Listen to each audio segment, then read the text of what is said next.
3. Funerals. Funerals are interesting because they are so conservative and even reactionary in their meaning to people. A couple planning to marry may have bizarre ideas as to how the nuptials should be conducted. One can persuade them to conform to the church's norm or else seek another pastor. In funerals, however, the family usually follows established patterns. Burials are sometimes in a family plot several states away, in what was once a home area. And people often do not think about a funeral until a death occurs in the family. I was summoned at every death on the reservation, Christian or non-Christian, peyote or Rushoony, peyote or non-peyote users. The older Indians felt that Christians have more to say about death and the afterlife than anyone else, certainly more than their own sages. Cemeteries are Christian inventions, as they saw it. In earlier years, the Paiutes and Rushoonis buried their dead near their campsite, wherever that might be. If hunger, a battle, or an epidemic killed off a number of people at once, they were all buried at that site. It was not regarded as holy ground, as some claim, but evil ground because they feared the spirits of the dead. For these Indians, the dead resented the fuller life of the living. As spirits, they had only a half-life, and they turned envious of their own family members and could harm them. Thorny branches of wild rose bushes were immediately laid over the body at the moment of death to prevent the man's spirit from crawling out of the body to cause trouble. The Christians laughed at the custom and saw it as revelatory of the hold of the past on some families, only marginally under Christian influence. On some reservations, I was told a house would be burned if someone died in it. Under Roosevelt, this caused the Federal Housing Administration much trouble because a house built with a federal loan would go up in smoke and payments would cease. At Auhi, as death approached, some families protected their cabin by moving a dying person into a tent pitched outside. This would be done even in 0-degree weather with snow on the ground. There was no cruelty in this. The dying person would be kept well bundled and the tent warmed. There would be a dinner for all who came to the funeral. Usually a cow was butchered. The meat was prepared outside the house and served there to the many that came. There was a stylized mourning, a wailing beside the body. The older people, especially the women, were very good wailers. I do not say that critically. Each death, especially of an elderly person, meant for them the passing of a familiar way of life. Women were both the most conservative as well as the most liberal members of the community. In a way that few men did, they resented the passing of the old order and felt most helpless as the old certainties declined. On the other hand, the young women revelled in sexual freedom. There were penalties for adultery in the old days, such as cutting off a woman's nose. I knew one such woman. She was not a pretty sight. It was a major penalty that discouraged lovers. But the husband had to see his wife in that condition from then on. In those days, it was rare for an older woman to be an alcoholic. Many older men were, and the young men and women more so. Older women were disciplined workers, the mainstay of most non-Christian families. The passing of the old ways distressed them. They were also concerned about others. Jenny Auhi's daughter, Judy, herself an elderly woman, a Christian with a superb zest for life and a rich sense of humour, married while I was there a young man between 18 to 25 years old. He was tubercular and had a very limited lifespan ahead. He gave Judy a husband in his person, and she gave him a wife who cared for him tenderly, kept him happy and provided a robust atmosphere which was remarkable. Indians did not share in the American conventions regarding the marriage of an old woman to a young man. Funerals brought the past to mind. At times an old Indian would speak about the past.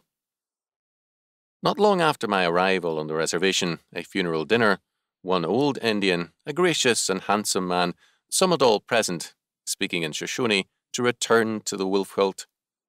The wolf, he said, was their true father. Even the white man's science, he went on, and the white man's schools taught that men were descended from animals. To him, their evolutionary dogma was a vindication of the ancient Indian faith.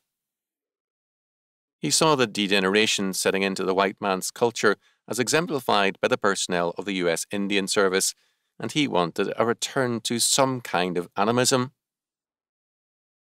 Such an emphasis was mainly a dying echo of the past. I conducted all the funerals because the people wanted me to.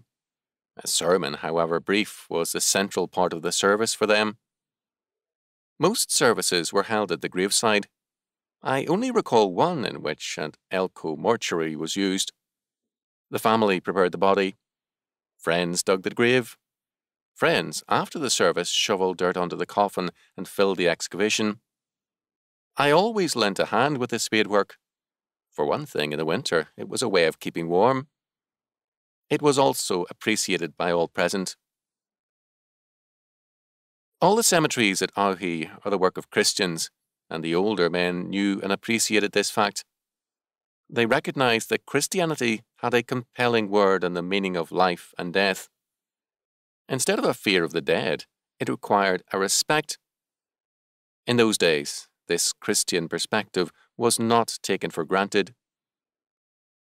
Once in a while, a man would visit isolated places in Idaho and northern Nevada to show old movies, a source of meager depression income. Usually these were old cowboy and Indian films. The young Indians in the audience would whoop enthusiastically as the Indians charged a wagon train and then groan as the wagon train's defenders drove off the horsemen. On a few occasions, a comedy would be shown which would include a ghost and maybe a frightened black man. What was impressive to the audience was that the hero did not fear the ghost, and that a ghost story was something comical to the white man. Little things like this were very telling to the Indians, and important for them in seeing the difference between the Indian world and the Christian world. At every turn they saw the differences. One telling fact to them was the indifference of virtually all Indian service personnel to Christianity.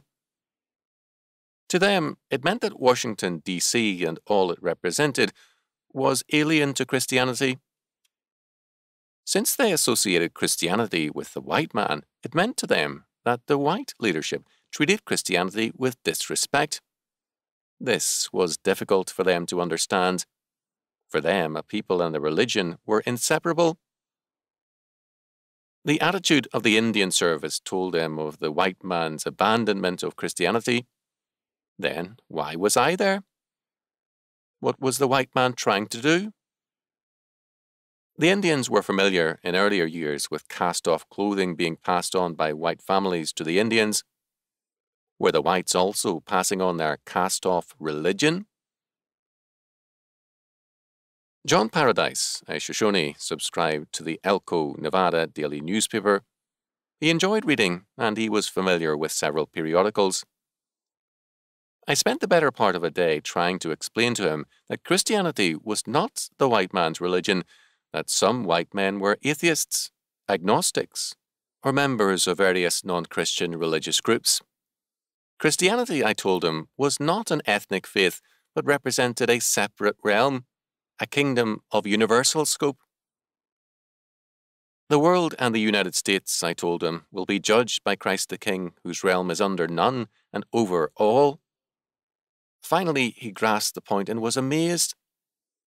In his earlier understanding, everything came out of the natural order, but now he had heard something new and amazing. For the first time, he understood the thrust of biblical faith as an interruption of nature. To him, that was an amazing and nearly inconceivable thing. His view of the natural order included concepts that a scientist would have found untenable. All the same, John Paradise and the scientists would have agreed on the ultimacy of the natural order. Many of the older Indians talked of the parallels to Genesis in their myths. The flood and Noah were in particular important to them, and they explained many things in terms of a universal flood. At the same time, the flood and other events were all seen as aspects of the natural order. The world was full of supranormal things, but for them, empty of the God of Scripture. They were ready to avoid Christ and the supernatural, as was Charles Darwin,